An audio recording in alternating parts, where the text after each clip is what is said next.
Stage پہ جہاں علماء دین کے چہروں کی زیارت کر رہے ہیں وہاں بزرگان دین بھی تشریف فرما ہے۔ سبحان اللہ۔ جناب سائیں صاحب قبلہ اور چودھری نار سے جناب حاجی محمد دین صاحب تشریف فرما ہوئے ہیں، ان کے ساتھ یہ بزرگان دین جنہیں آپ دیکھ رہے ہو، اللہ تعالیٰ سب پہ اپنی رحمت عطا فرمائے۔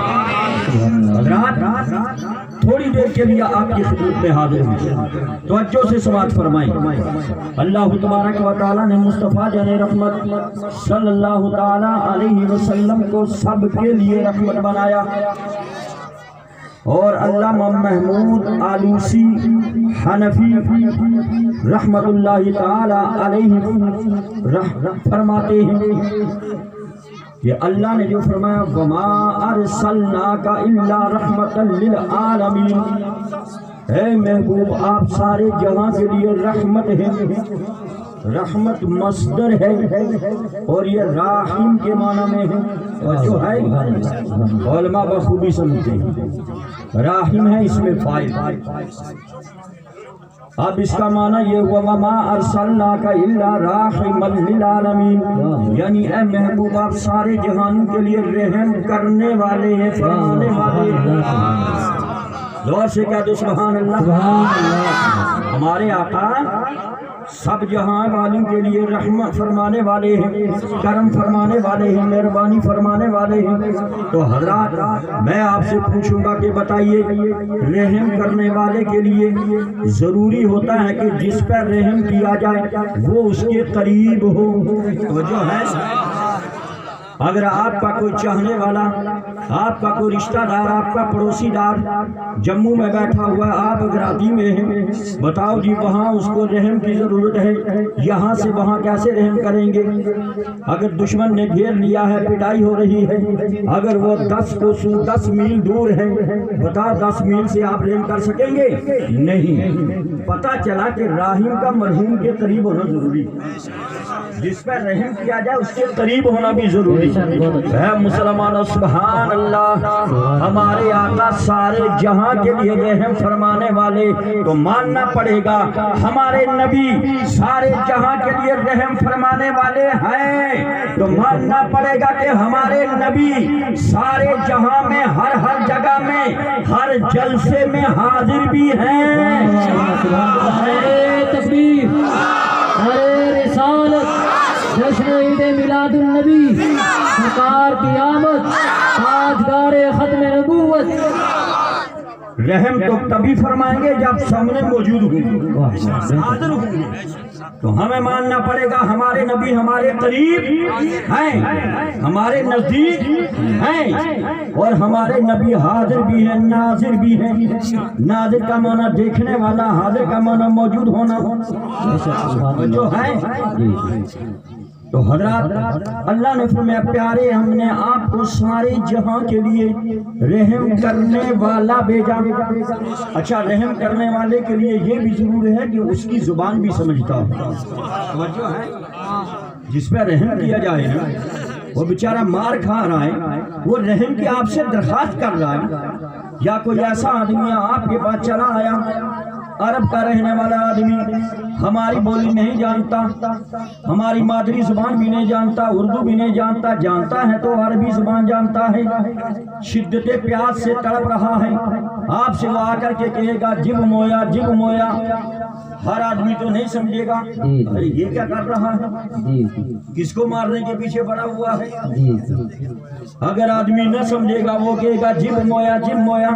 بتائیے اگر آپ نہ سمجھیں تو آپ اس پر رحم کیسے کر رہے ہیں، حالانکہ وہ بیچارہ اپنی زبان میں آپ سے پانی مانگ رہا ہے، جب مویا مجھے پانی دے دو میں پیاس سے تڑپ رہا ہوں۔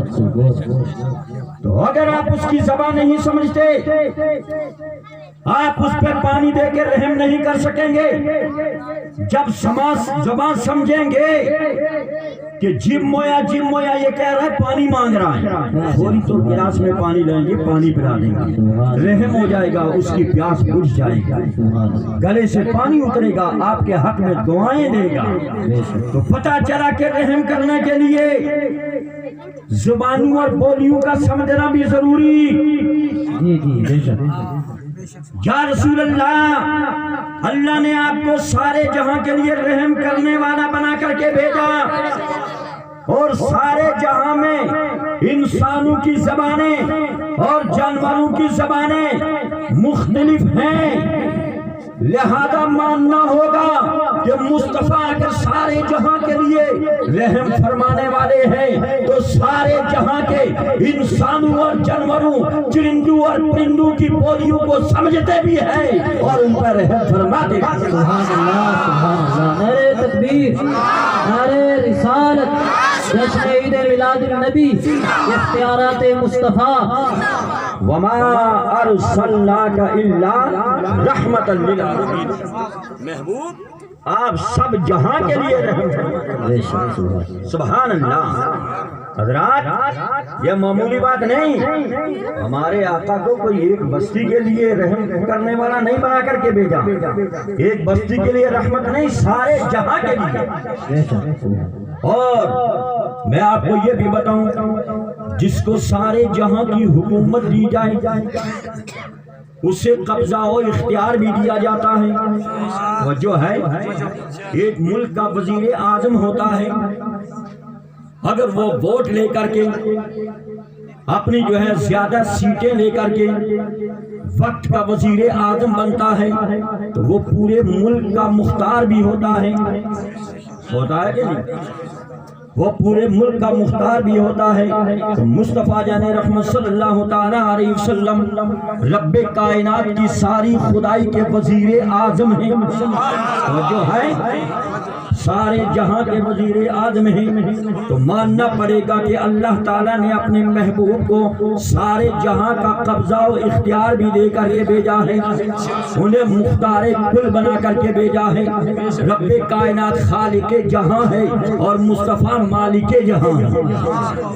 امام اہل سنت مجدد دین و ملت مولانا امام احمد رضا خان فاضل بریلوی علیہ الرحمہ والرضوان بریلی شریف کی دھرتی سے یوں پکار اٹھتے ہیں، یا رسول اللہ، خالق کل نے آپ کو مالک کل بنا دیا، خالق کل نے آپ کو مالک کل بنا دیا، دونوں جہاں ہیں آپ کے قبضہ و اختیار میں۔ نعرہ تکبیر، نعرہ رسالت، مسلک اعلی حضرت، علماء اہل سنت، نعرہ تکبیر، نعرہ رسالت۔ حضرات ہم سنیوں کا ایمان و عقیدہ ہے کہ نبی مختار کل بن کر کے تشریف لائے، اور جو ہے سارے جہاں کے مختار بن کر کے آئے۔ اللہ اللہ مصطفیٰ جان رحمت صلی اللہ تعالی علیہ وسلم کی عظمت کا کیا کہنا، شان کا کیا کہنا، سبحان اللہ۔ جو مصطفیٰ کا اطاعت گزار ہو جائے گا، وفادار ہو جائے گا، وہی جنت کا حقدار ہو جائے گا۔ بے شک بے شک، سبحان اللہ۔ جو آقا کا وفادار نہیں وہ جنت کا حقدار نہیں، اسے جہنم میں جانا ہوگا۔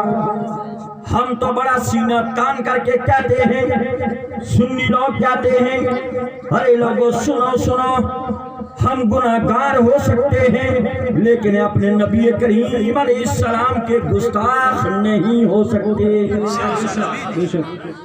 گستاخ کے لیے جنت نہیں، گناہگار ضرور جنت میں جائے گا۔ سزا بھگتنے کے بعد یا نبی علیہ السلام کی شفاعت سے، اللہ کی رحمت سے جنت میں جائے گا۔ سبحان اللہ۔ امام اہل سنت فرماتے ہیں، ارے تجھ کو اور جنت سے کیا مطلب وہاں بھی دور ہو۔ سبحان اللہ، سبحان اللہ۔ تجھ کو اور جنت سے کیا مطلب وہاں بھی دور ہو، ہم رسول اللہ کے جنت رسول اللہ کی، جنت رسول اللہ کی، ہم رسول اللہ کے جنت رسول اللہ کی، اور سورج الٹے پاؤں پلٹے چاند اشارے سے ہو جا، سورج الٹے پاؤں پلٹے اشارے سے ہو چاک اندھے نجدی دیکھ لے قدرت رسول اللہ اندھے نجدی دیکھ لے قدرت رسول اللہ نعرہ تکبیر نعرہ رسالت مسلک اعلی حضرت علماء اہل سنت نعرہ تکبیر نعرہ رسالت مصطفیٰ جان رحمت صلی اللہ علیہ وسلم کی عظمت کا کیا کہنا مسلمانوں، شان کا کیا کہنا۔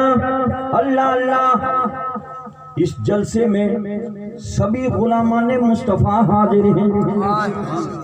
کس لیے حاضر ہیں؟ اس نیت سے سبھی آئے ہیں۔ امیر بھی آیا ہے، غریب بھی آیا ہے، چھوٹا بھی آیا ہے، بڑا بھی آیا ہے، کہ ہمارے نبی ہم پہ مہربان ہو جائیں۔ اسی لیے تشریف فرما ہوئے کہ ہمارے آقا ہم پر مہربان ہو جائیں۔ جب مصطفیٰ جان رحمت مہربان ہو جائیں گے ہماری دنیا بھی سنور جائے گی اور ہماری عقبہ بھی اچھی ہو جائے گی۔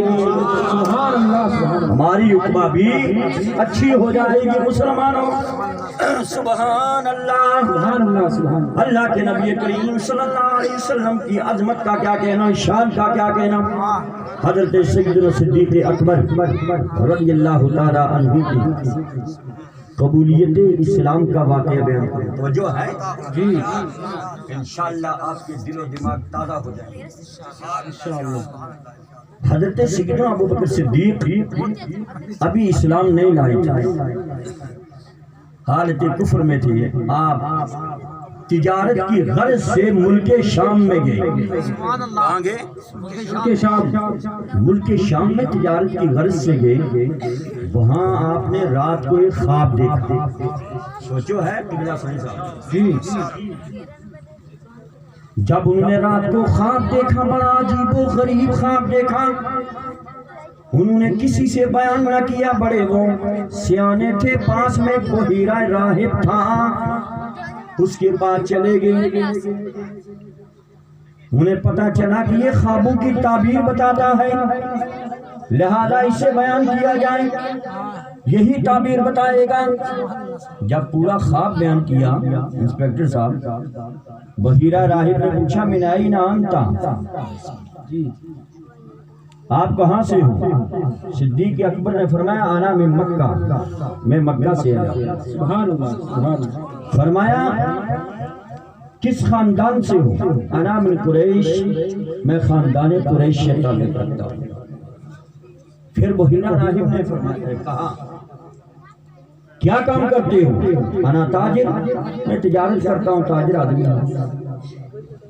بحیرہ راہب نے کہا او نوجوان، صدق اللہ تعالی رؤیاک، اللہ تعالیٰ تیرے خواب کو سچ کرے گا۔ سبحان اللہ، سبحان اللہ،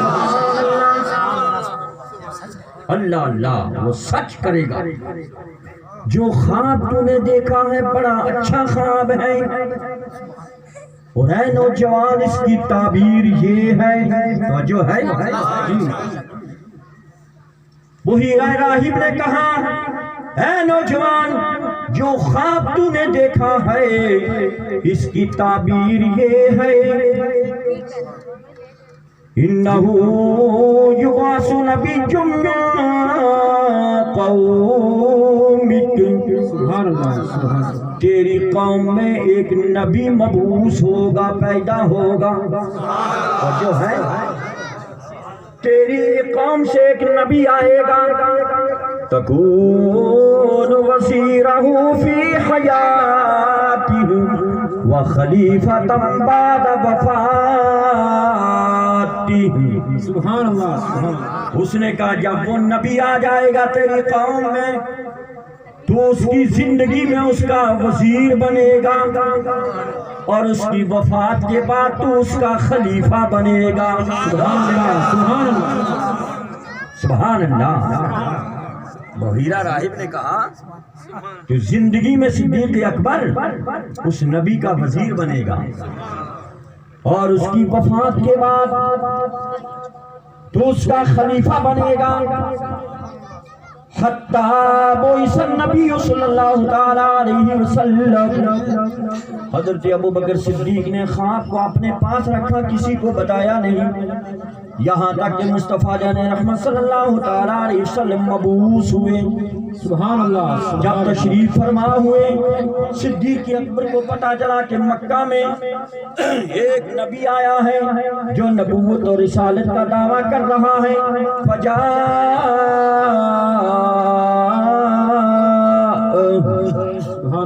فقال یا محمد والدلیل علی ما تدعی. صدیق اکبر بارگاہ نبی میں پہنچے، عرض کرنے لگے یا محمد، میں نے سنا ہے آپ نبوت کا دعویٰ کر رہے ہو، آپ رسالت کا دعویٰ کر رہے ہو، اور ہر دعوے کی کوئی دلیل ہوتی ہے، دلیل دیجیے. سبحان اللہ. آقا نے فرمایا صدیق اکبر تو نے ٹھیک کہا، دعوے کے لیے دلیل بھی ضروری ہے، کوئی دعویٰ کرے اس کے لیے دلیل ضروری ہے. آقا نے فرمایا صدیق اکبر کیا دلیل چاہتے ہو؟ ہاں ہاں میں دلیل چاہتا ہوں. آپ نے دعویٰ نبوت فرمایا ہے، بتائیے اس کی دلیل کیا ہے. سنیے دلیل، دل باغ باغ ہو جائے گا. سبحان اللہ. نبی غیب نے فرمایا صدیق اکبر اگر دلیل لینا چاہتے ہو تو اس کی دلیل یہ ہے، اس کی دلیل یہ ہے کہ رأیت بالشام. اس کی دلیل وہی خواب ہے جو تم نے ملک شام میں تجارت کے وقت دیکھا تھا. سبحان اللہ سبحان اللہ. حضرت صدیق اکبر کی آنکھوں سے آنسو جاری ہو گئے. اللہ اللہ پکار اٹھے، یا رسول اللہ یہ خواب تو میں ہی جانتا تھا، میں نے نہ تعبیر کسی کے سامنے بیان کی اور بغیر راہب کے میں نے کسی کو خواب نہیں بتایا. واقعہ اللہ کا نبی وہ ہوتا ہے جو دل کی بات بھی جانتا ہے اور کل کی بات بھی جانتا ہے اور آنے والے مستقبل کی بات بھی جانتا ہے. سبحان اللہ سبحان اللہ. صدیق اکبر کی آنکھوں سے آنسو رواں ہو گئے. صدیق اکبر جوش محبت میں کھڑے ہو گئے، آقا علیہ السلام کو گلے سے لگا لیا. سبحان اللہ. مصطفیٰ جان رحمت کو گلے سے لگایا. وقبل ما بین عینیہ، مصطفیٰ جان رحمت کے ماتھے پر بوسہ دینا شروع کر دیا. سبحان اللہ سبحان اللہ. آقا کو سینے سے لگا کر کے آقا کی پیشانی کو بوسہ دینا شروع کیا. صدیق اکبر روتے ہوئے تشکر کے آنسو بہاتے ہوئے پڑھ رہے ہیں اشہد ان لا الہ الا